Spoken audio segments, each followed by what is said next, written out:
त्रिदलं त्रिगुणाकारं त्रिनेत्रं च त्रिधायुधं त्रिजन्म पापसंहारम् एकबिल्वं शिवार्पणम् त्रिशाकै बिल्वपत्रैश्च अच्छिदै कोमलै शुभै तव पूजां करिष्यामि एकबिल्वं शिवार्पणम् कोटिकन्या महादानं तिलपर्वतकोटयः काञ्चनं क्षीरदानेन एकबिल्वं शिवार्पणम् काशीक्षेत्रनिवासं च कालभैरवदर्शनम् प्रयागे माधवं दृष्ट्वा एकबिल्वं शिवार्पणम् इन्दुवारे व्रतं स्थित्वा निराहारो महेश्वरः नक्तं हौष्यामि देवेश एकबिल्वं शिवार्पणम् रामलिङ्गप्रतिष्ठा च वैवाहिककृतं तथा तटाकानि च सन्धानम् एकबिल्वं शिवार्पणम् अखण्डबिल्वपत्रं च आयुधं शिवपूजनम् कृतं नाम सहस्रेण एकबिल्वं शिवार्पणम् उमया सह देवेश नन्दिवाहनमेव च भस्मलेपन सर्वाङ्गम् एकबिल्वं शिवार्पणम् सालग्रामेण विप्राणां तटाकं दशकूपयो यज्ञकोटिसहस्रश्च एकबिल्वं शिवार्पणम् दन्तिकोटिसहस्रेषु अश्वमेधशतक्रतौ कोटिकन्या महादानम् एकबिल्वं शिवार्पणम् बिल्वाणां दर्शनं पुण्यं स्पर्शनं पापनाशनम् अघोरपापसंहारम् एकबिल्वं शिवार्पणम् सहस्रवेदपाठेषु ब्रह्मस्थापनमुच्यते अनेकव्रतकोटीनाम् एकबिल्वं शिवार्पणम् अन्नदानसहस्रेषु सहस्रोपनयनं तथा अनेकजन्मपापानि एकबिल्वं शिवार्पणम् बिल्वाष्टकमिदं पुण्यं यः पठेत् शिवसन्निधौ शिवलोकमवाप्नोति एकबिल्वं शिवार्पणम्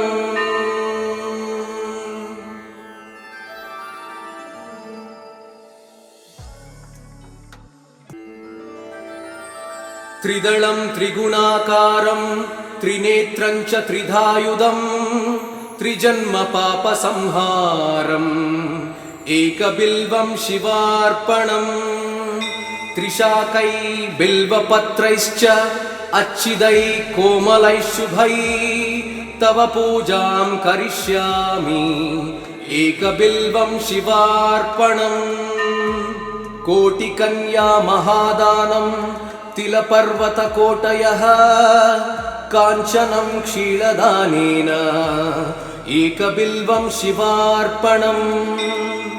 काशीक्षेत्रनिवासं च कालभैरवदर्शनम् प्रयागे माधवं दृष्ट्वा एकबिल्वं शिवार्पणम् इन्दुवारे व्रतं स्थित्वा निराहारो महेश्वरः नक्तं हौष्यामि देवेश एकबिल्वं शिवार्पणम् रामलिङ्गप्रतिष्ठा च वैवाहिककृतं तथा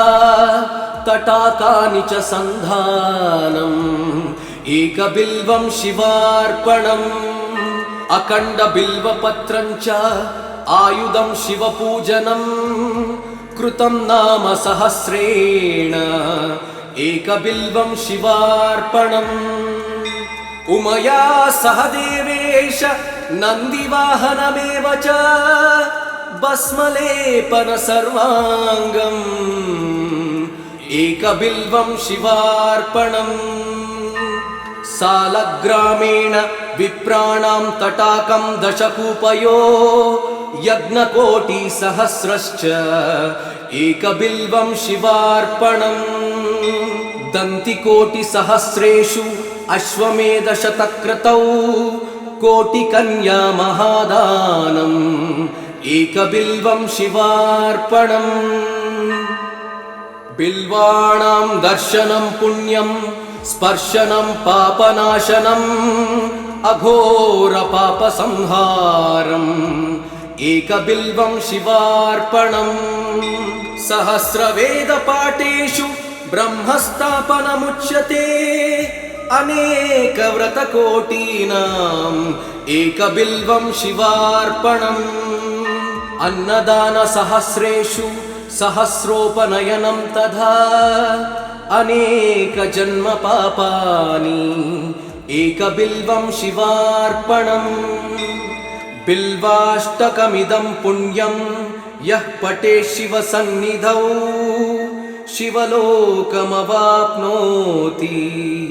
एकबिल्वं शिवार्पणम्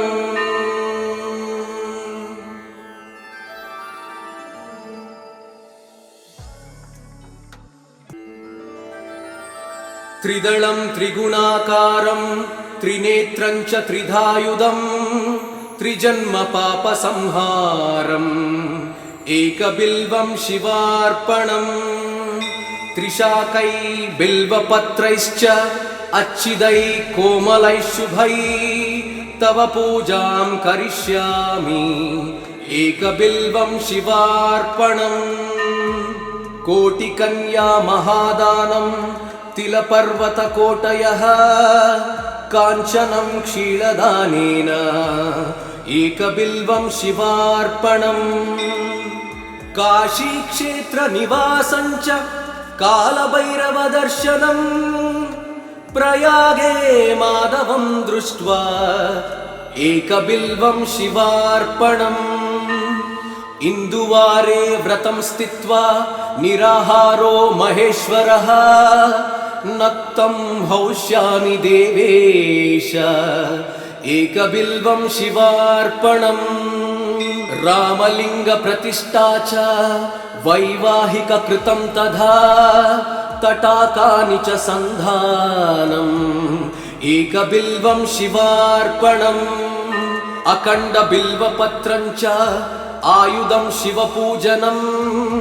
कृतं नाम सहस्रेण एकबिल्वं शिवार्पणम् उमया सह देवेश नन्दिवाहनमेव च भस्मलेपन सर्वाङ्गम् एकबिल्वं शिवार्पणम् सालग्रामेण विप्राणां तटाकं दशकूपयो यज्ञकोटिसहस्रश्च एकबिल्वं शिवार्पणम् दन्तिकोटिसहस्रेषु अश्वमेधशतक्रतौ कोटिकन्या महादानम् एकबिल्वं शिवार्पणम् बिल्वाणां दर्शनं पुण्यं स्पर्शनं पापनाशनम् अघोरपापसंहारम् एकबिल्वं शिवार्पणम् सहस्रवेदपाठेषु ब्रह्मस्थापनमुच्यते अनेकव्रतकोटीनाम्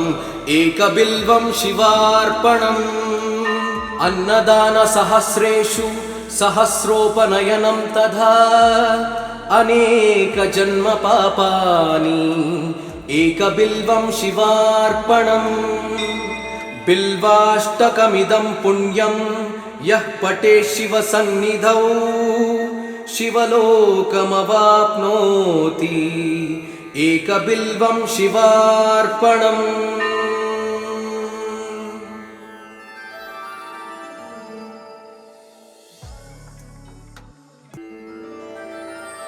त्रिदलं त्रिगुणाकारं त्रिनेत्रं च त्रिधायुधं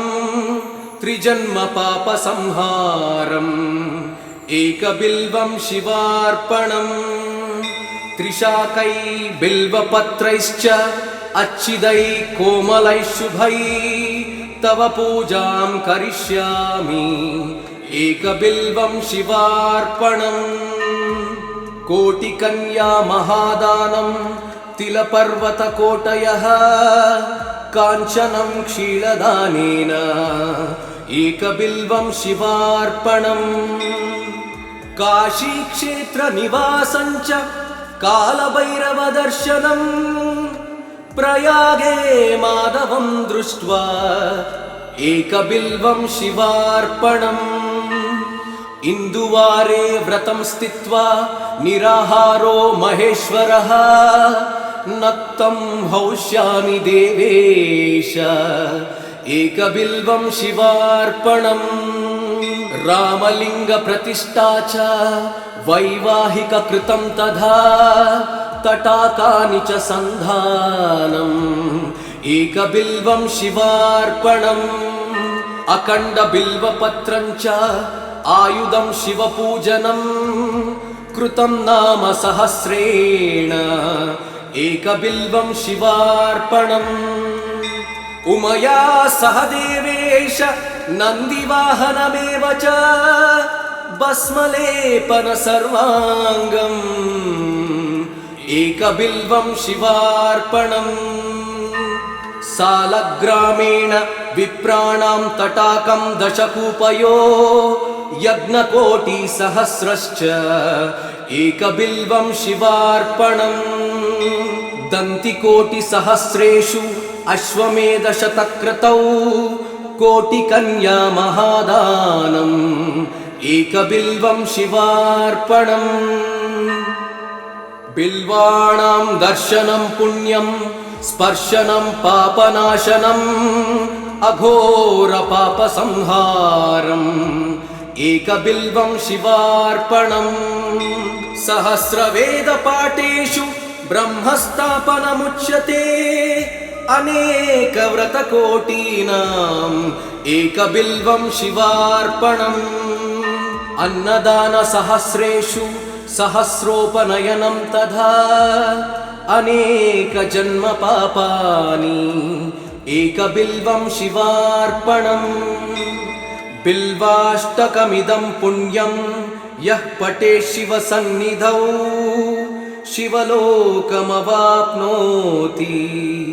एकबिल्वं शिवार्पणम्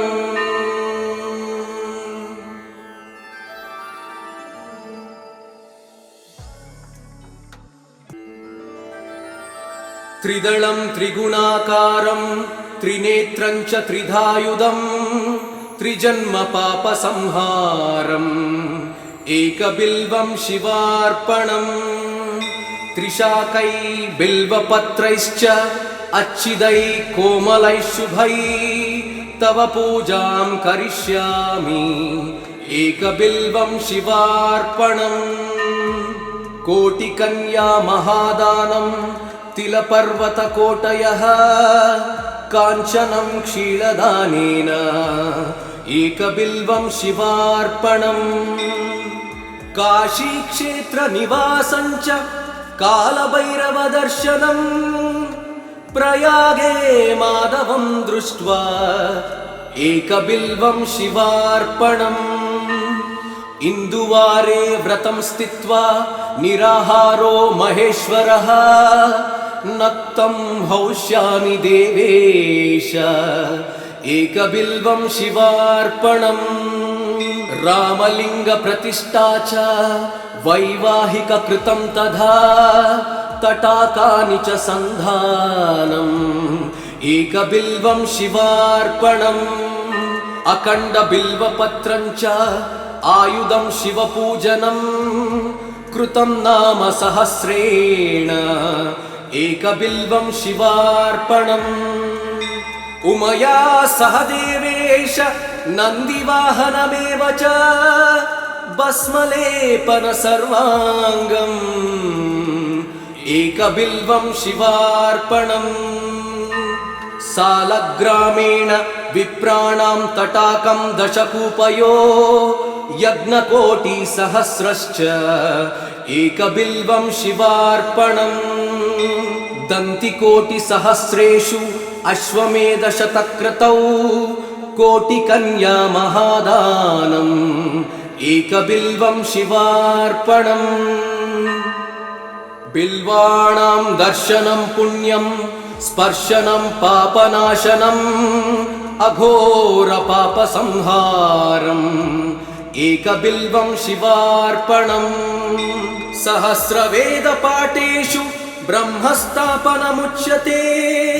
अनेकव्रतकोटीनाम् एकबिल्वं शिवार्पणम् अन्नदानसहस्रेषु सहस्रोपनयनं तथा अनेकजन्मपापानि एकबिल्वं शिवार्पणम् बिल्वाष्टकमिदं पुण्यं यः पठेत् शिवसन्निधौ शिवलोकमवाप्नोति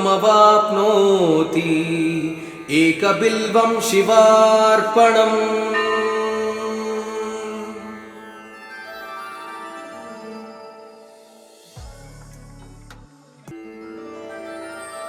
त्रिदलं त्रिगुणाकारं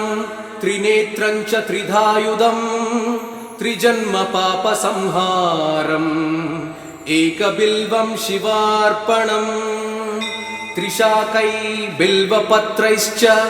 अच्छिदैः कोमलैः शुभैः तव पूजां करिष्यामि एकबिल्वं शिवार्पणम् कोटिकन्या महादानं तिलपर्वतकोटयः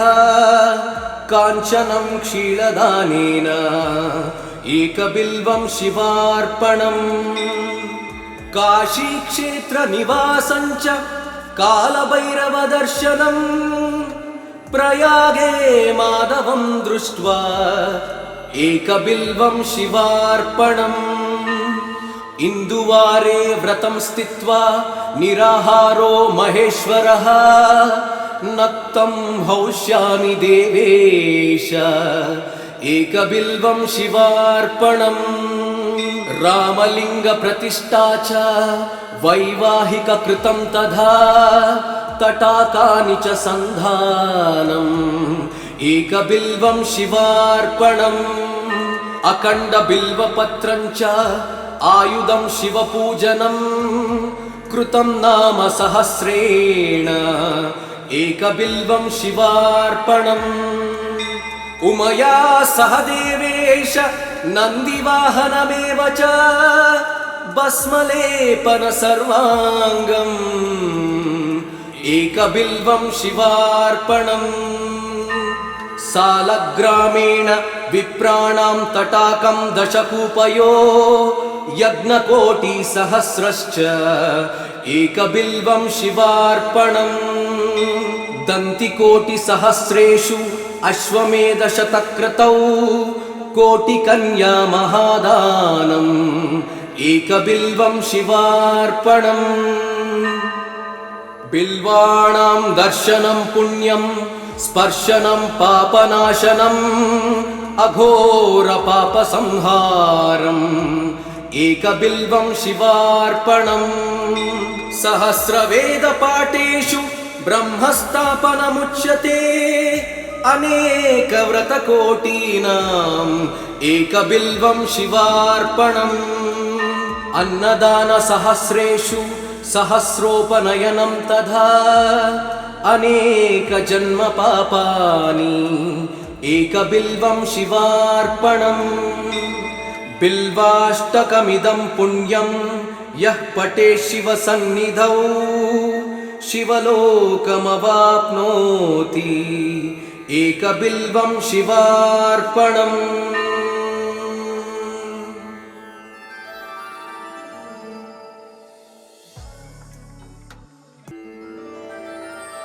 त्रिदलं त्रिगुणाकारं त्रिनेत्रं च त्रिधायुधम् त्रिजन्मपापसंहारम् एकबिल्वं शिवार्पणम् त्रिशाकै बिल्वपत्रैश्च अच्छिदैः कोमलैः शुभैः तव पूजां करिष्यामि एकबिल्वं शिवार्पणम्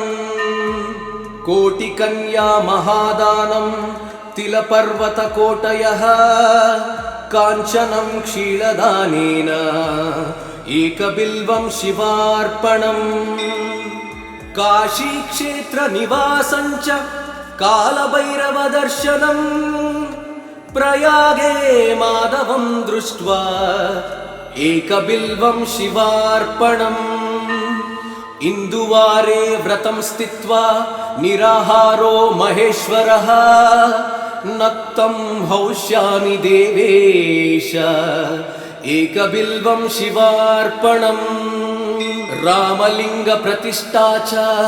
वैवाहिककृतं तथा तटाकानि च सन्धानम् एकबिल्वं शिवार्पणम् अखण्डबिल्वपत्रं च आयुधं शिवपूजनम् कृतं नाम सहस्रेण एकबिल्वं शिवार्पणम् उमया सह देवेश नन्दिवाहनमेव च भस्मलेपन सर्वाङ्गम्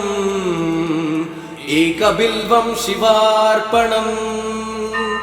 सालग्रामेण विप्राणां तटाकं दशकूपयो यज्ञकोटिसहस्रश्च एकबिल्वं शिवार्पणम् दन्तिकोटिसहस्रेषु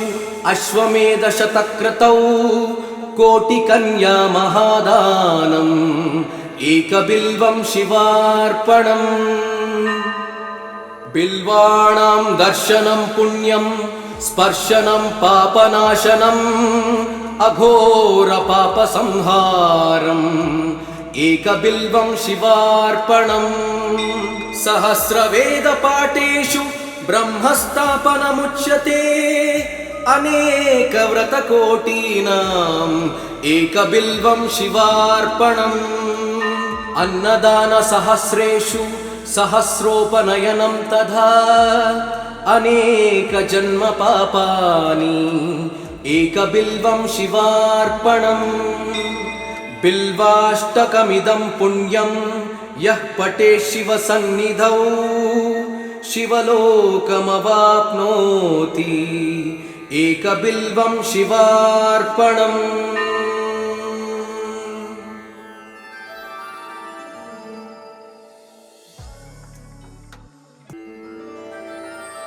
त्रिदलं त्रिगुणाकारं त्रिनेत्रं च त्रिधायुधम् त्रिजन्मपापसंहारम् एकबिल्वं शिवार्पणम् त्रिशाकै बिल्वपत्रैश्च अच्छिदैः कोमलैः शुभैः तव पूजां करिष्यामि एकबिल्वं शिवार्पणम् कोटिकन्या महादानं तिलपर्वतकोटयः काञ्चनं क्षीरदानेन एकबिल्वं शिवार्पणम् काशीक्षेत्रनिवासं च कालभैरवदर्शनम् प्रयागे माधवं दृष्ट्वा एकबिल्वं शिवार्पणम् इन्दुवारे व्रतं स्थित्वा निराहारो महेश्वरः नक्तं हौष्यामि देवेश एकबिल्वं शिवार्पणम् रामलिङ्गप्रतिष्ठा च वैवाहिककृतं तथा तटाकानि च सन्धानम् एकबिल्वं शिवार्पणम् अखण्डबिल्वपत्रं च आयुधं शिवपूजनम् कृतं नाम सहस्रेण एकबिल्वं शिवार्पणम् उमया सह देवेश नन्दिवाहनमेव च भस्मलेपन सर्वाङ्गम् एकबिल्वं शिवार्पणम् सालग्रामेण विप्राणां तटाकं दशकूपयो यज्ञकोटिसहस्रश्च एकबिल्वं शिवार्पणम्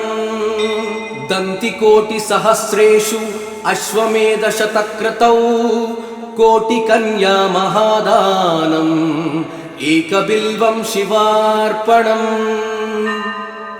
बिल्वाणां दर्शनं पुण्यं स्पर्शनं पापनाशनम् अघोरपापसंहारम्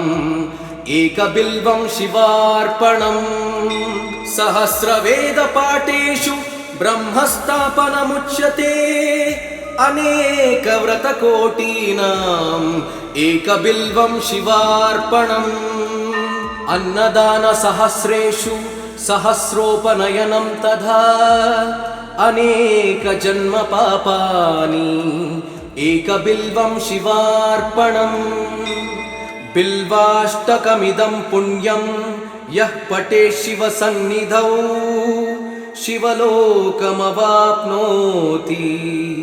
एकबिल्वं शिवार्पणम्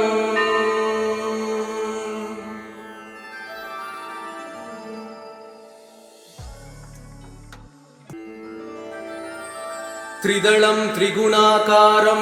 त्रिनेत्रं च त्रिधायुधम् त्रिजन्मपापसंहारम्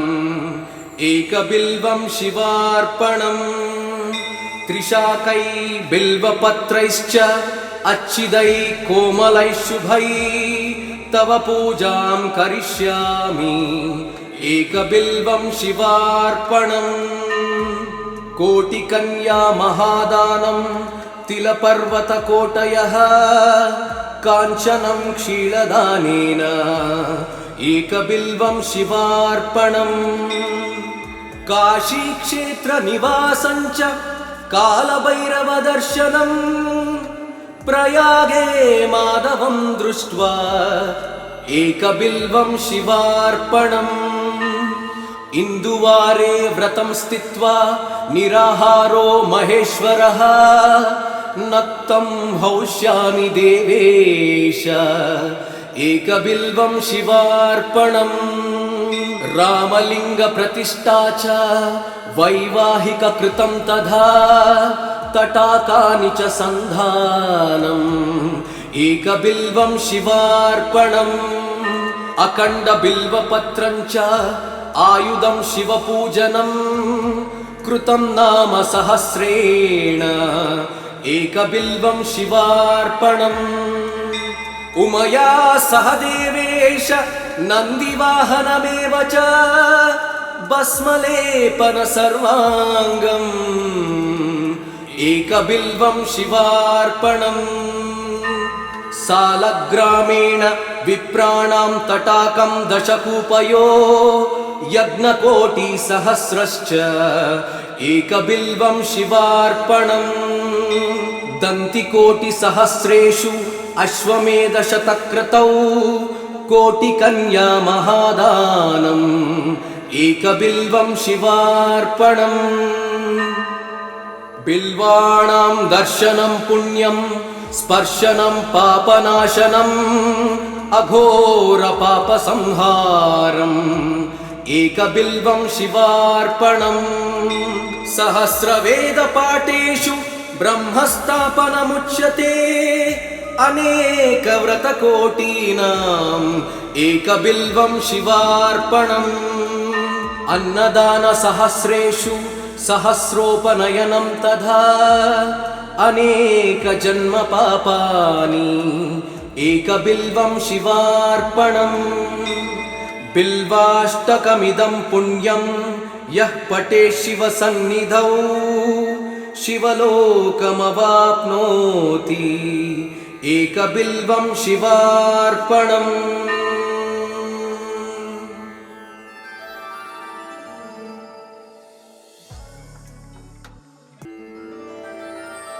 त्रिदलं त्रिगुणाकारं त्रिनेत्रं च त्रिधायुधम् त्रिजन्मपापसंहारम् एकबिल्वं शिवार्पणम् त्रिशाकै बिल्वपत्रैश्च अच्छिदैः कोमलैः शुभैः तव पूजां करिष्यामि एकबिल्वं शिवार्पणम् कोटिकन्या महादानं तिलपर्वतकोटयः काञ्चनं क्षीरदानेन एकबिल्वं शिवार्पणम् काशीक्षेत्रनिवासं च कालभैरवदर्शनम्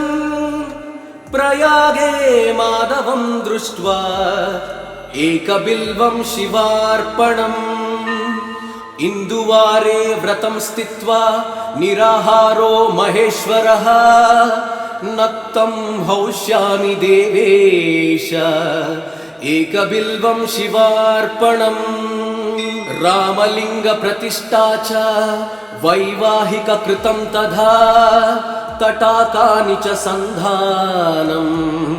एकबिल्वं शिवार्पणम् अखण्डबिल्वपत्रं च आयुधं शिवपूजनम् कृतं नाम सहस्रेण एकबिल्वं शिवार्पणम् उमया सह देवेश नन्दिवाहनमेव च भस्मलेपन सर्वाङ्गम् एकबिल्वं शिवार्पणम् सालग्रामेण विप्राणां तटाकं दशकूपयो यज्ञकोटिसहस्रश्च एकबिल्वं शिवार्पणम् दन्तिकोटिसहस्रेषु अश्वमेधशतक्रतौ कोटिकन्या महादानम् एकबिल्वं शिवार्पणम् बिल्वाणां दर्शनं पुण्यं स्पर्शनं पापनाशनम् अघोरपापसंहारम् एकबिल्वं शिवार्पणम् सहस्रवेदपाठेषु ब्रह्मस्थापनमुच्यते अनेकव्रतकोटीनाम् एकबिल्वं शिवार्पणम् अन्नदानसहस्रेषु सहस्रोपनयनं तथा अनेकजन्मपापानि एकबिल्वं शिवार्पणम् बिल्वाष्टकमिदं पुण्यं यः पठेत् शिवसन्निधौ